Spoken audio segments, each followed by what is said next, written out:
was 6 years old when I first saw one of them, standing in my bedroom doorway at 3 a.m., its elongated limbs barely fitting within the frame. I thought it was just a shadow, a trick of the night, until it moved. 20 years later, I still see them. The takers, as I've come to call them. They appear when someone is about to die. Not everyone can see them. I'm one of the unlucky few. And now, they're in my hospital room, surrounding my bed, waiting. It started with small things. A dark figure in the corner of my eye that would disappear when I turned to look. A sense that something was watching me from empty doorways. My parents thought it was just childhood imagination. Son, there's nothing there. Your mind is just playing tricks on you. But I knew better. The figures were real, and they were getting bolder. By the time I was 10, they would stand in plain sight, their featureless faces somehow conveying hunger as they watched me. They never approached, though. They were always waiting near someone else. My grandfather was the first. I was visiting him at his home when I saw one of the takers standing behind his armchair, taller than any human should be, with limbs that bent at impossible angles. What are you staring at, boy? You look like you've seen a ghost. 3 days later, my grandfather had a massive stroke. He died before the ambulance arrived. That's when I realized what they were. They came before death. They were harbingers, collectors, waiting to take someone away. Throughout my teenage years, I saw them occasionally, standing near a teacher who later died of cancer, hovering beside a classmate who would be killed in a car accident the following weekend. I never knew exactly when death would come, only that it was approaching for whoever had a taker nearby. I tried warning people once or twice, but that only led to concerned looks and whispered conversations between my parents and school counselors. We're worried about you. These things you claim to see. Have you considered talking to someone professional about them? So I stopped talking about them. I learned to live with my unwanted ability, this curse that forced me to see death's approach without being able to stop it. I went to college, got a job as an accountant, and tried to live a normal life. Then I met her. We were set up on a blind date by mutual friends. She was beautiful, kind, and somehow made me forget about the takers for a while. You know, you're different from other guys I've dated. There's something in your eyes, like you've seen things most people haven't. We fell in love quickly. For the first time, I felt normal, happy. We moved in together after 6 months, got engaged after a year. I thought maybe the universe was finally giving me a break, until the morning I saw a taker standing behind her while she made breakfast. My blood ran cold. Are you feeling okay? You look pale. I'm fine, just a little headache. Nothing some aspirin won't fix. But it wasn't fine. The taker stayed near her all day, its impossibly tall form folding itself to fit under our ceiling, its limbs bending at unnatural angles as it followed her movements. I was frantic, desperate. I convinced her to go to the hospital for a checkup. They found nothing wrong. The doctor said she was perfectly healthy, but the taker remained. You're scaring me with all this worry. The doctor said I'm fine. What aren't you telling me? How could I explain that death was literally following her around our apartment? That I had seen this before, and it always ended the same way. For 3 days, I barely slept. I watched her constantly, as if my vigilance could somehow keep death at bay. On the 4th day, she collapsed while getting ready for work.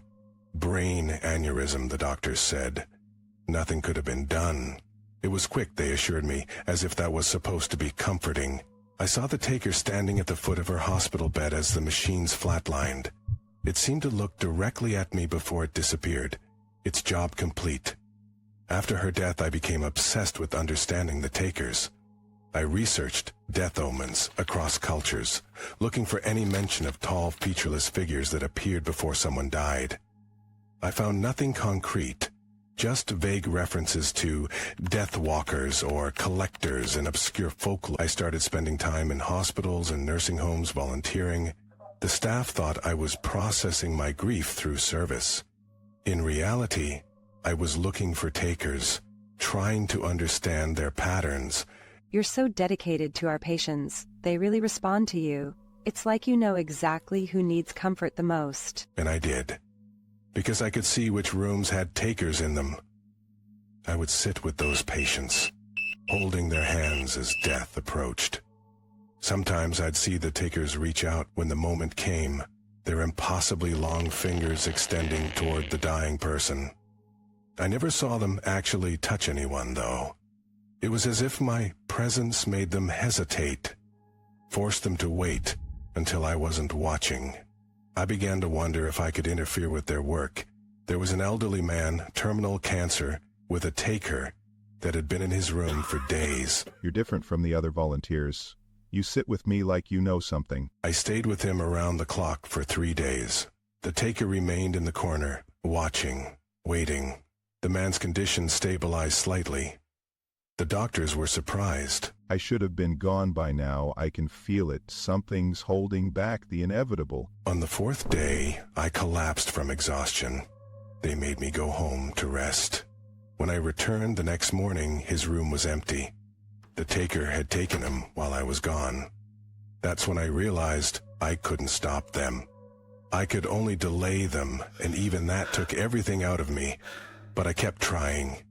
I became known at the hospital as the volunteer who always seemed to be present when someone passed away. It's uncanny. It's like you have a sixth sense about these things. How do you always know? I couldn't explain that I was trying to prevent what I knew was coming, not comfort those already on their way out. My life became consumed by this mission. I slept at the hospital more often than at home. I lost weight. Friends stopped calling. Then, 6 months ago, I saw something that chilled me to my core. I was walking through the hospital corridor when I caught my reflection in a window. Behind me, clear as day, stood a taker, not near someone else, near me. I spun around, but there was nothing there. When I looked back at the reflection, it was gone too. I convinced myself I had imagined it, that my exhaustion was causing hallucinations. A week later, I saw it again, this time in my bathroom mirror. Standing behind me, its head nearly touching the ceiling, its arms hanging down past where its knees should be. I went to the doctor the next day. They ran tests, found a mass in my brain. Inoperable, they said. 6 months to a year, they estimated. The irony wasn't lost on me. Is there anything we can do? Any experimental treatments? We can make you comfortable, manage the symptoms as they progress. I'm so sorry. I laughed when they told me. The doctor probably thought I was in shock, but I was laughing at the cosmic joke. I had spent years trying to understand the takers, trying to interfere with their work, only to become their target. As my condition worsened, the taker became a constant companion. I would see it in reflections, in shadows, sometimes even in broad daylight, standing in corners or doorways. Always watching, always waiting. The headaches became unbearable. My vision blurred. Walking became difficult. I was admitted to the hospital permanently 3 weeks ago. The taker is here now, standing at the foot of my bed. It's been joined by others, 5 of them, arranged in a semicircle around me. They're more active than I've ever seen them, their limbs shifting and bending as if in anticipation. A new doctor came to see me yesterday, young, probably just started his residency. He kept glancing at the corners of the room, his eyes darting to the spaces where the takers stood. How long have you been seeing them? His question caught me off guard. I studied his face, saw the fear in his eyes, the dark circles that spoke of sleepless nights. The tall figures, I know you can see them too. I've been seeing them since I was a child. For the first time in my life, I found someone who shared my curse. We talked for hours. He saw them exactly as I did. Had the same experiences of watching them collect the dying. There's something I've discovered, something I think you should know. He leaned in close, his voice dropping to a whisper. They're not just taking people away, they're replacing them. I asked him what he meant. His explanation sent ice through my veins. I've been watching them for years. When someone dies, a taker disappears too, but then a new one appears somewhere else. They're not collectors, they're waiting for vacancies. He believed the takers were some kind of entities that existed alongside our reality, waiting for opportunities to enter our world. Each death created an opening, a space for one of them to slip through. Think about it. Have you ever seen one actually take someone, or do they just wait until the person is gone? I hadn't. I'd never actually witnessed the moment of collection. The takers were always just there until they weren't. They're waiting to take your place. My theory is that those of us who can see them were almost replaced at some point. Maybe we were close to death as children and somehow that connected us to their realm. It made a twisted kind of sense. I had nearly drowned when I was 5, just before I started seeing them. The doctor mentioned he'd been in a serious car accident as a child. But there was more to his theory. I think we can negotiate with them. He explained that he'd been researching ancient texts, looking for mentions of the takers. He'd found obscure references in several cultures to making offerings to the Watchers, or trading places with the Tall Ones. What if we could offer them someone else, direct them away from us? I was horrified at the suggestion, but as my condition worsened and the pain increased, I found myself considering it. What if I could live? What if I could direct my taker to someone else? The doctor didn't come back after that conversation. When I asked about him, the nurse looked confused. There's no doctor matching that description on our staff. Are you sure you're not confused? The medication can cause hallucinations. That was 3 days ago. The takers around my bed have grown more numerous. There are 7 now. They seem to be waiting for something specific.